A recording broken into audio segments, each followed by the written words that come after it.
Om Shanti 7 February 2024 प्रातः मुरली शिव भगवानकर मधुर महावाक्य। शिव बाबा कहते मिठे बच्चे तुम मानकु चलिबा बुलिबा समय रे मध्य जोगयुक्त होई रहिबार अभ्यास करबाकू हेब।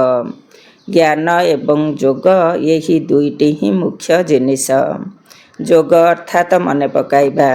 तुम मानकु चलिबा बुलिबा समय रे मध्य जोगयुक्त होई रहिबार अभ्यास करबाकू हेब।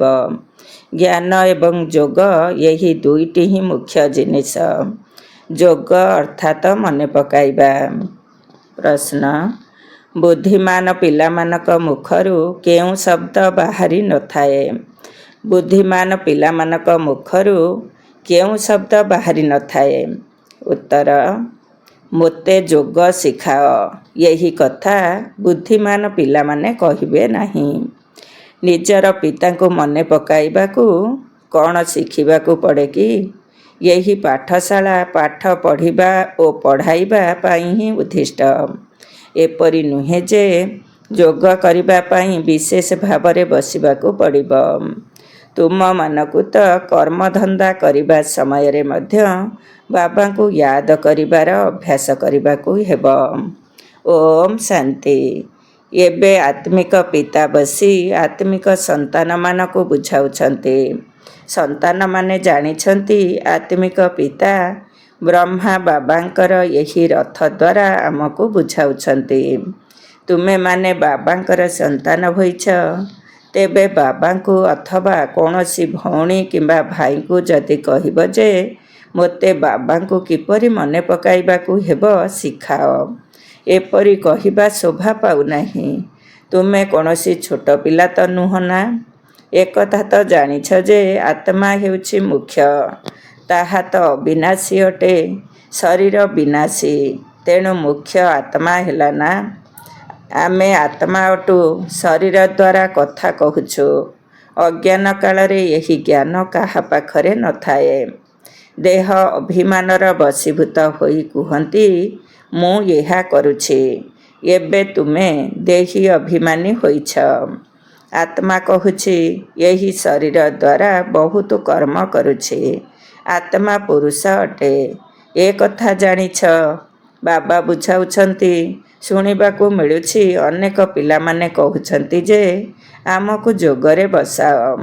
जोग समय रे यही संकल्परे सम्मुखरे जणे बसिथांति जे मु मध्य जोगयुक्त होई बसिबी एवं एमाने मध्य बसन्तु। एबे पाठशाला तो एथिपाई होई नाही। पाठशाला तो पाठ पढ़ा पाई होइछे। बाकी एपरि नुहे जे केवल एठारे बसिबा समय रे बाबांकु मने पकाइबाकू हेब। बाबा तो बुझाउछन्ति चालिबा बुलिबा उठिबा बसिबा समय रे मध्य बाबांकु मने पकाओ। एथिपाई स्वतंत्र रूपे बसिबार मध्य आवश्यकता नाही। जेपरि केही केही कुहंती राम राम कुह, कौन मुखरे राम राम उच्चारण करिबा बिना स्मरण करिपारिब नाही? स्मरण तो चालिबा बुलिबा भितरे मध्य करिपारिब। तुम मानकु तो कर्म करिबा समय रे मध्य बाबांकु मने पकाइबाकू हेब। प्रेमिक प्रेमिका केबे स्वतंत्र रूपे बसी परस्पर को मने पकांती नाही। काम कार्य धंदा आदि सबु करिबाकू हेब। सबु किछि करी निजर प्रेमिक को मने पकाई चाल। एपरि नुहे जे तांकु मने पकाइबा निमते स्वतंत्र रूपे केउठी जाई बसिबाकू पड़िब। तुमे पिला माने गीत अथवा कविता आदि सुनाउछ। तेबे बाबा कहउछन्ति एसबु भक्ति मार्गर कथा अटे। गायन करुछन्ति हे शांति देबा, सेथिपाई तो परमात्मा को ही मने पकाउछन्ति, कृष्ण को नुहे। ड्रामा अनुसारे आत्मा अशांत होई जाइछि। तेणु बाबा को डाकुछि काहेकि ना से शांति सुख ज्ञानर सागर अटंती। ज्ञान एवं जोग यही दुईटी मुख्य कथा अटे। जोग अर्थात बाबांकु मने पकाइबा। सेमानकर हट जोग बिल्कुल ही अलगा अटे। तुमर राजयोग एथिरे केवल बाबांकु मने पकाइबाकू हेब। ବାବାଙ୍କ ଦ୍ୱାରା ତୁମେମାନେ ବାବାଙ୍କୁ ଜାଣିଲ ଏବଂ ବାବାଙ୍କୁ ଜାଣିବା ଦ୍ୱାରା ସୃଷ୍ଟିର ଆଦି ମଧ୍ୟ ଅନ୍ତକୁ ମଧ୍ୟ ଜାଣିଗଲ। ତୁମେ ସବୁଠାରୁ ବେଶୀ ଖୁସି ହେଉଛ ଯେ ଆମକୁ ଭଗବାନ ପାଠ ପଢ଼ାଉଛନ୍ତି। ପ୍ରଥମେ ପ୍ରଥମେ ଭଗବାନଙ୍କର ମଧ୍ୟ ପୂରା ପରିଚୟ ଜାଣିବା ଦରକାର। ଏକଥା ତ କେବେ ଜାଣିନଥିଲ ଯେ ଆତ୍ମା ତାରକା ସଦୃଶ ଅଟେ। ଭଗବାନ ମଧ୍ୟ ତାରକା ସଦୃଶ ଅଟନ୍ତି। ସେ ମଧ୍ୟ ଆତ୍ମା ଅଟନ୍ତି, କିନ୍ତୁ ତାଙ୍କୁ ପରମାତ୍ମା ସୁପ୍ରିମ ସୋଲ କୁହାଯାଉଛି। ସେ କେବେ ପୁନର୍ଜନ୍ମ ନିଅନ୍ତି ନାହିଁ। ଏପରି ନୁହେଁ ଯେ ସେ ମଧ୍ୟ ଜନ୍ମ ମରଣରେ ଆସୁଛନ୍ତି। ନା, ସେ ପୁନର୍ଜନ୍ମ ନେଉନାହାନ୍ତି। ନିଜେ ଆସି ବୁଝାଉଛନ୍ତି ଯେ ମୁଁ କିପରି ଆସୁଛି। ଭାରତରେ ହିଁ ତ୍ରିମୂର୍ତ୍ତିର ଗାୟନ ରହିଛି। ତ୍ରିମୂର୍ତ୍ତି ବ୍ରହ୍ମା ବିଷ୍ଣୁ ଶଙ୍କରଙ୍କର ଚିତ୍ର ମଧ୍ୟ ଦେଖାଉଛନ୍ତି। ଶିବ ପରମାତ୍ମାଏ ନମ କହୁଛନ୍ତି ନା? ସେହି ସର୍ବୋଚ୍ଚ ପିତାଙ୍କୁ ଭୁଲି ଯାଇଛନ୍ତି। କେବଳ ତ୍ରିମୂର୍ତ୍ତିଙ୍କର ଚିତ୍ର ତିଆରି କରି ଦେଇଛନ୍ତି। ଉପରେ ତ ଶିବ ନିଶ୍ଚିତ ରହିବା ଦରକାର, ଯାହାଦ୍ୱାରା ବୁଝିପାରିବେ ଯେ ଏମାନଙ୍କର ରଚୟିତା ଶିବ ଅଟନ୍ତି। ରଚନା ଠାରୁ କେବେ ବର୍ଷା ମିଳିପାରିବ ନାହିଁ। ତୁମେମାନେ ଜାଣିଛ, ବ୍ରହ୍ମାଙ୍କ ଠାରୁ କିଛି ବି ବର୍ଷା ମିଳୁନାହିଁ। ବିଷ୍ଣୁଙ୍କର ତ ହୀରା ନୀଳାର ମୁକୁଟ ଅଛି ନା? ଶିବ ବାବାଙ୍କ ଦ୍ୱାରା ପାଇ ପଇସାରୁ ପାଉଣ୍ଡ ଅର୍ଥାତ୍ ମୂଲ୍ୟହୀନରୁ ମୂଲ୍ୟବାନ ହୋଇଛନ୍ତି। ଶିବଙ୍କ ଚିତ୍ର ନଥିବାରୁ ସବୁ ଖଣ୍ଡନ ହୋଇଯାଉଛି। ସର୍ବୋଚ୍ଚ ହେଲେ ପରମ ପିତା ପରମାତ୍ମା, ତାଙ୍କର ଏହା ରଚନା ଅଟେ। ଏବେ ତୁମମାନଙ୍କୁ 21 ଜନ୍ମ ପାଇଁ ବାବାଙ୍କ ଠାରୁ ସ୍ୱର୍ଗର ବର୍ଷା ମିଳୁଛି। ଯଦିଓ ସେଠାରେ ମଧ୍ୟ ବୁଝିବେ ଯେ ଲୌକିକ ପିତାଙ୍କ ଠାରୁ ଏହି ବର୍ଷା ମିଳୁଛି, କିନ୍ତୁ ସେଠାରେ ଜାଣିପାରିବେ ନାହିଁ ଯେ ଏହା ବେହଦ ବାବାଙ୍କ ଠାରୁ ପାଇଥିବା ପ୍ରାରବ୍ଧ ଅଟେ। ଏକଥା ଏବେ ତୁମେମାନେ ଜାଣୁଛ। ବର୍ତ୍ତମାନର ରୋଜଗାର ସେଠାରେ 21 ଜନ୍ମ ପର୍ଯ୍ୟନ୍ତ ଭୋଗ କରିବ। ସେଠାରେ ଏହି ପ୍ରାରବ୍ଧ ବିଷୟରେ କିଛି ଜାଣିପାରିବେ ନାହିଁ। ସେଠାରେ ଏହି ଜ୍ଞାନକୁ ମଧ୍ୟ ବିଲକୁଲ କେହି ଜାଣିପାରିବେ ନାହିଁ। ଏହି ଜ୍ଞାନ ନା ଦେବତାମାନଙ୍କ ପାଖରେ ନା ଶୂଦ୍ରମାନଙ୍କ ପାଖରେ ଥାଏ। ଏହି ଜ୍ଞାନ କେବଳ ବ୍ରାହ୍ମଣମାନଙ୍କ ପାଖରେ ହିଁ ଅଛି। ଏହା ହେଉଛି ଆତ୍ମିକ ଜ୍ଞାନ। ଆଧ୍ୟାତ୍ମିକତାର ଅର୍ଥ ମଧ୍ୟ ଜାଣିନାହାନ୍ତି। ଡକ୍ଟର ଅଫ୍ ଫିଲୋସଫି କହିଥାନ୍ତି, କିନ୍ତୁ ଡକ୍ଟର ଅଫ୍ ସ୍ପିରିଚୁଆଲ ନଲେଜ ଏକମାତ୍ର ବାବା ହିଁ ଅଟନ୍ତି। ବାବାଙ୍କୁ ସର୍ଜନ ଡାକ୍ତର ମଧ୍ୟ କୁହାଯାଇଥାଏ ନା? ସାଧୁ ସନ୍ନ୍ୟାସୀ ଆଦି ସର୍ଜନ ନୁହନ୍ତି। ଯେଉଁମାନେ ବେଦଶାସ୍ତ୍ର ଆଦି ପଢ଼ୁଛନ୍ତି ତାଙ୍କୁ କ'ଣ ଡକ୍ଟର କୁହାଯିବ? ଯଦିଓ ଉପାଧି ମଧ୍ୟ ଦେଉଛନ୍ତି, କିନ୍ତୁ ବାସ୍ତବରେ ରୁହାନୀ ସର୍ଜନ ବା ଡାକ୍ତର ଏକମାତ୍ର ବାବା ଅଟନ୍ତି, ଯିଏ ଆତ୍ମାମାନଙ୍କୁ ଇଞ୍ଜେକ୍ସନ ଲଗାଉଛନ୍ତି। ତାହା ହେଉଛି ଭକ୍ତି। ସେମାନଙ୍କୁ ଡକ୍ଟର ଅଫ ଭକ୍ତି କହିବା ଦରକାର, କାରଣ ସେମାନେ ଭକ୍ତି ଅଥବା ଶାସ୍ତ୍ରର ଜ୍ଞାନ ଦେଉଛନ୍ତି। ତାହାଦ୍ୱାରା କିଛି ଫାଇଦା ହେଉନାହିଁ, ଆହୁରି ଅଧୋଗତି ହେଉଛି। ତେଣୁ ତାଙ୍କୁ ଡାକ୍ତର କିପରି କୁହାଯିବ? ଡାକ୍ତର ତ ଲାଭ କରାଇଥାନ୍ତି, ଅର୍ଥାତ୍ ରକ୍ଷା କରିଥାନ୍ତି ନା? ଏହି ବାବା ତ ଅବିନାଶୀ ଜ୍ଞାନର ସର୍ଜନ। ତାଙ୍କ ଦ୍ୱାରା ପ୍ରାପ୍ତ ଯୋଗବଳ ଦ୍ୱାରା ତୁମେମାନେ ସଦା ସୁସ୍ଥ ହୋଇଯାଉଛ। ଏକଥା ତ କେବଳ ତୁମେ ପିଲାମାନେ ହିଁ ଜାଣିଛ। ବାହାର ଲୋକେ କ'ଣ କିପରି ଜାଣିବେ? ସେଥିପାଇଁ ବାବାଙ୍କୁ ଅବିନାଶୀ ସର୍ଜନ କୁହାଯାଉଛି। ଆତ୍ମାମାନଙ୍କ ଭିତରେ ଯେଉଁ ବିକାରର ଖାଦ ପଡ଼ିଛି ତାକୁ ବାହାର କରିବା, ପତିତରୁ ପବିତ୍ର କରି ସଦ୍ଗତି ଦେବା, ଏହି ଶକ୍ତି କେବଳ ବାବାଙ୍କ ପାଖରେ ହିଁ ଅଛି। ଏକମାତ୍ର ବାବା ହିଁ ସର୍ବଶକ୍ତିମାନ ପତିତ ପାବନ ଅଟନ୍ତି। କୌଣସି ମନୁଷ୍ୟକୁ ସର୍ବଶକ୍ତିମାନ କୁହାଯାଇପାରିବ ନାହିଁ। ତେଣୁ ବାବା କେଉଁ ଶକ୍ତି ଦେଖାଉଛନ୍ତି? ସମସ୍ତଙ୍କୁ ନିଜର ଶକ୍ତି ଦ୍ୱାରା ସଦ୍ଗତି କରୁଛନ୍ତି। ସେଥିପାଇଁ ତାଙ୍କୁ ଆଧ୍ୟାତ୍ମିକ ଜ୍ଞାନର ଡାକ୍ତର ବୋଲି କୁହାଯିବ।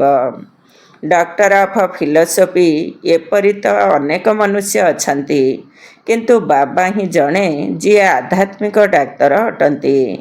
ତେଣୁ ବର୍ତ୍ତମାନ ବାବା କହୁଛନ୍ତି ନିଜକୁ ଆତ୍ମା ଭାବି ମୋତେ ମନେ ପକାଇ ପବିତ୍ର ହୁଅ।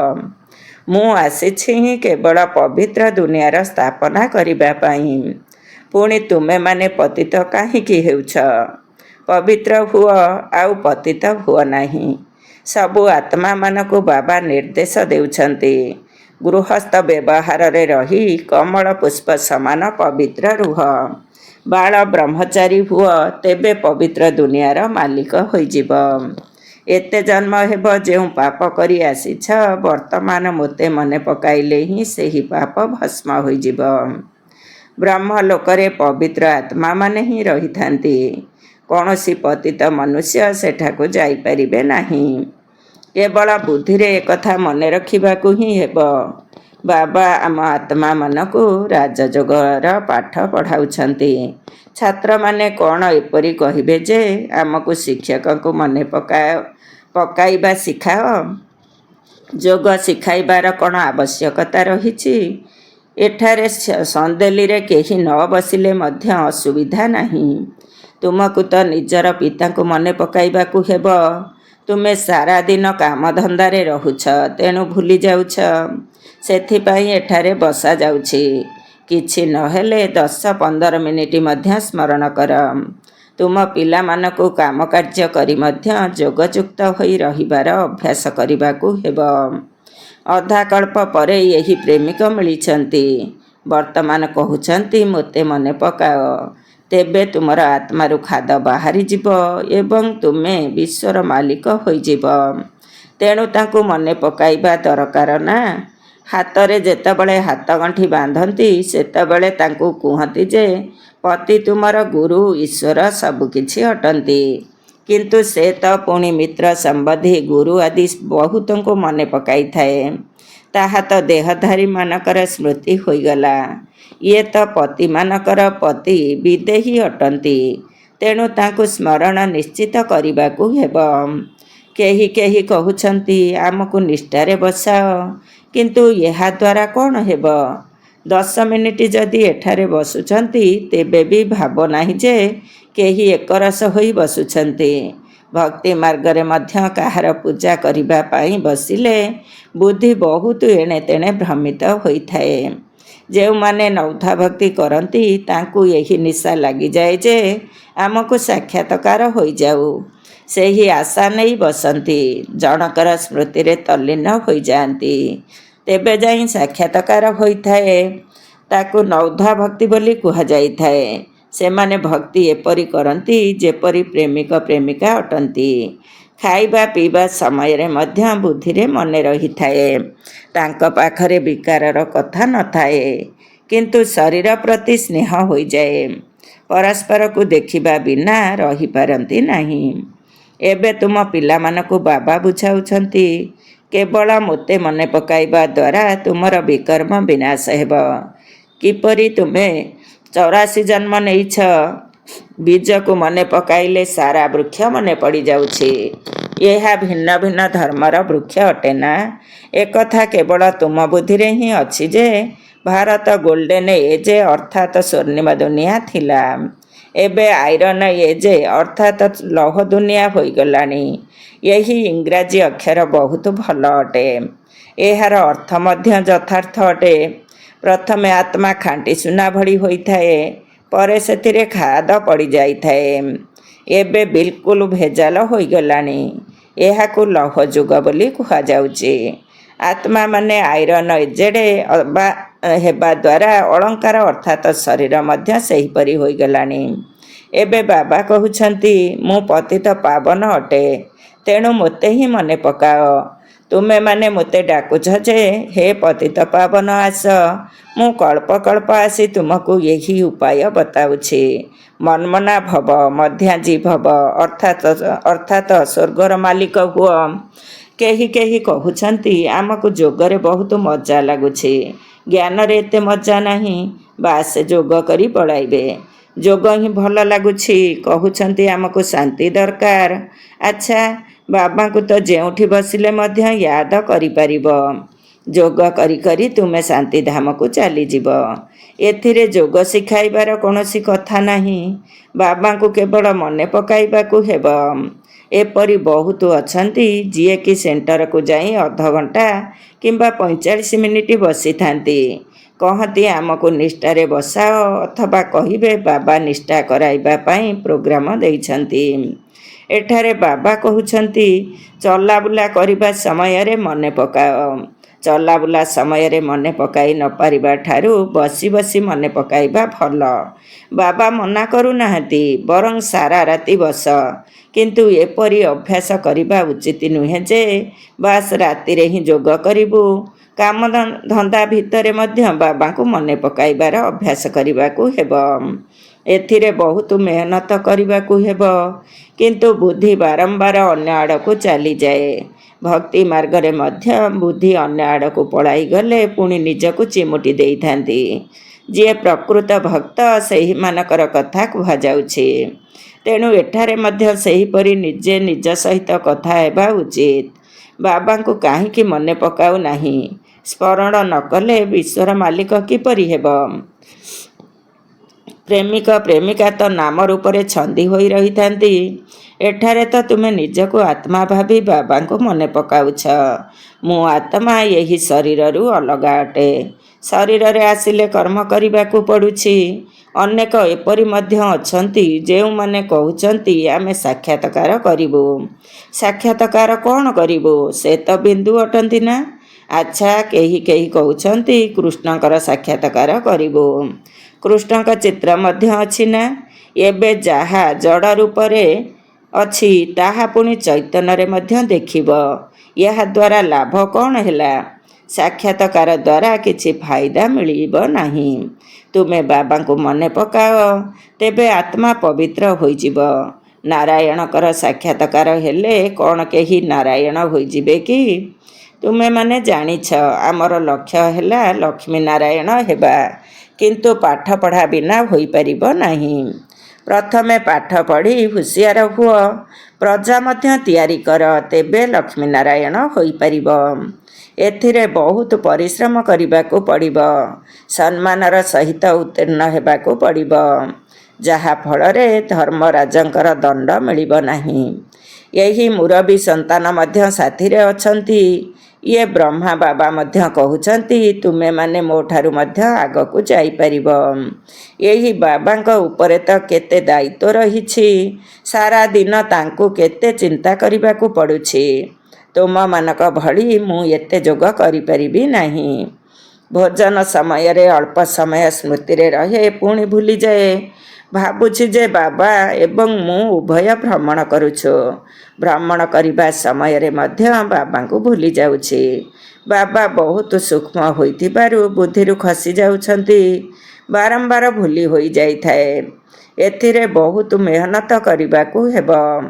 କେବଳ ଏହି ଯୋଗ ବଳ ଦ୍ୱାରା ହିଁ ଆତ୍ମା ପବିତ୍ର ହୋଇଥାଏ। ଅନେକଙ୍କୁ ପଢ଼ାଇଲେ ଉଚ୍ଚ ପଦ ପାଇବ। ଯେଉଁମାନେ ଭଲ ରୂପେ ବୁଝୁଛନ୍ତି ସେ ଭଲ ପଦ ପାଇବେ। ପ୍ରଦର୍ଶନୀରେ କେତେ ପ୍ରଜା ତିଆରି ହେଉଛନ୍ତି। ତୁମେମାନେ ଜଣେ ଜଣେ ଯଦି ଲକ୍ଷ ଲକ୍ଷଙ୍କର ସେବା କରିବ, ସେଥିପାଇଁ ନିଜର ସେହି ପରିସ୍ଥିତି ମଧ୍ୟ ହେବା ଦରକାର।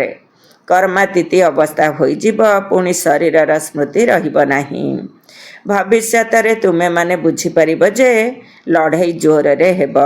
ପୁଣି ଢେର ତୁମ ପାଖକୁ ଆସିବେ। ତୁମମାନଙ୍କର ମହିମା ବଢ଼ି ଚାଲିବ। ଅନ୍ତିମ ସମୟରେ ସନ୍ନ୍ୟାସୀମାନେ ମଧ୍ୟ ଆସିବେ। ବାବାଙ୍କୁ ମନେ ପକାଇବାରେ ଲାଗି ପଡ଼ିବେ। ମୁକ୍ତିଧାମ ଯିବା ପାଇଁ ହିଁ ତାଙ୍କର ପାଠ ରହିଛି। ଜ୍ଞାନ ତ ନେବେ ନାହିଁ। ତୁମମାନଙ୍କର ସନ୍ଦେଶ ସବୁ ଆତ୍ମାମାନଙ୍କ ପାଖରେ ଯାଇ ପହଞ୍ଚିଯିବ। ଖବରକାଗଜ ମାଧ୍ୟମରେ ଅନେକ ଶୁଣିବେ। କେତେ ଗାଁ ରହିଛି, ସମସ୍ତଙ୍କୁ ସନ୍ଦେଶ ଦେବାକୁ ହେବ। ତୁମେମାନେ ହିଁ ମେସେଞ୍ଜର, ପେଗାମ୍ବର ଅଟ। ପତିତରୁ ପବିତ୍ର ଏକମାତ୍ର ବାବାଙ୍କ ବିନା କେହି କରିପାରିବେ ନାହିଁ। ଏପରି ନୁହେଁ ଯେ ଧର୍ମସ୍ଥାପକମାନେ କାହାକୁ ପବିତ୍ର କରିଦେବେ। ତାଙ୍କର ଧର୍ମ ବୃଦ୍ଧି ହୋଇ ଚାଲିବ, କିନ୍ତୁ ସେମାନେ ଘରକୁ ଯିବା ପାଇଁ ରାସ୍ତା କିପରି ବତାଇବେ? କେବଳ ବାବା ହିଁ ସମସ୍ତଙ୍କର ସଦ୍ଗତି ଦାତା ଅଟନ୍ତି। ତୁମକୁ ଏବେ ପବିତ୍ର ନିଶ୍ଚିତ ହେବାକୁ ପଡ଼ିବ। ଅନେକ ଅଛନ୍ତି ଯେଉଁମାନେ ପବିତ୍ର ରହୁନାହାନ୍ତି। କାମ ମହାଶତ୍ରୁ ଅଟେ ନା? ଭଲ ଭଲ ପିଲାମାନେ ମଧ୍ୟ ପତିତ ହୋଇଯାଉଛନ୍ତି। କୁଦୃଷ୍ଟି ମଧ୍ୟ କାମର ହିଁ ଅଂଶ ଅଟେ। ଏହା ବହୁତ ଶୈତାନ ଅଟେ। ବାବା କହୁଛନ୍ତି, ଏହା ଉପରେ ବିଜୟ ପ୍ରାପ୍ତ କଲେ ତୁମେମାନେ ଜଗତ ଜିତି ହୋଇଯିବ।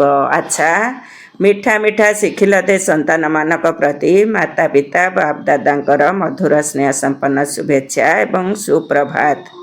ଆତ୍ମିକ ପିତାଙ୍କର ଆତ୍ମିକ ସନ୍ତାନମାନଙ୍କୁ ନମସ୍ତେ। ଆମ ଆତ୍ମିକ ସନ୍ତାନମାନଙ୍କର ଆତ୍ମିକ ମାତା ପିତା ବାପ ଦାଦାଙ୍କୁ ନମସ୍ତେ ନମସ୍ତେ ଏବଂ ସୁପ୍ରଭାତ। ଧାରଣା ପାଇଁ ମୁଖ୍ୟ ସାର 1 ନମ୍ବର। କାମଧନ୍ଦା ଭିତରେ ମଧ୍ୟ ଯୋଗଯୁକ୍ତ ହୋଇ ରହିବାର ଅଭ୍ୟାସ କରିବାକୁ ହେବ। ବାବାଙ୍କ ସାଥିରେ ଯିବା ପାଇଁ ଅଥବା ପବିତ୍ର ନୂଆ ଦୁନିଆର ମାଲିକ ହେବା ପାଇଁ ପବିତ୍ର ନିଶ୍ଚିତ ହେବାକୁ ପଡ଼ିବ। 2 ନମ୍ବର, ଉଚ୍ଚ ପଦ ପାଇବାକୁ ହେଲେ ଅନେକଙ୍କର ସେବା କରିବାକୁ ହେବ। ବହୁତଙ୍କୁ ପାଠ ପଢ଼ାଇବାକୁ ପଡ଼ିବ। ସନ୍ଦେଶ ବାହକ ହୋଇ ଏହି ସନ୍ଦେଶ ସମସ୍ତଙ୍କ ପାଖକୁ ପହଞ୍ଚାଇବାକୁ ହେବ। ବରଦାନ: ସ୍ନେହ ରୂପକ କୋଳରେ ଆନ୍ତରିକ ସୁଖର ଅନୁଭବ କରୁଥିବା ଯଥାର୍ଥ ପୁରୁଷାର୍ଥୀ ହୁଅ। ସ୍ନେହ ରୂପକ କୋଳରେ ଆନ୍ତରିକ ସୁଖର ଅନୁଭବ କରୁଥିବା ଯଥାର୍ଥ ପୁରୁଷାର୍ଥୀ ହୁଅ। ଯେଉଁମାନେ ଯଥାର୍ଥ ପୁରୁଷାର୍ଥୀ ସେମାନେ କେବେ ହେଲେ ମେହନତର ବା କ୍ଳାନ୍ତିର ଅନୁଭବ କରନ୍ତି ନାହିଁ, ବରଂ ସର୍ବଦା ବାବାଙ୍କର ପ୍ରେମରେ ମଗ୍ନ ରହିଥାନ୍ତି। ସେମାନେ ସଂକଳ୍ପ ମାତ୍ରରେ ମଧ୍ୟ ସମର୍ପଣ ହୋଇଥିବା କାରଣରୁ ଅନୁଭବ କରିଥାନ୍ତି ଯେ ଆମକୁ ବାପଦାଦା ଚଳାଉଛନ୍ତି।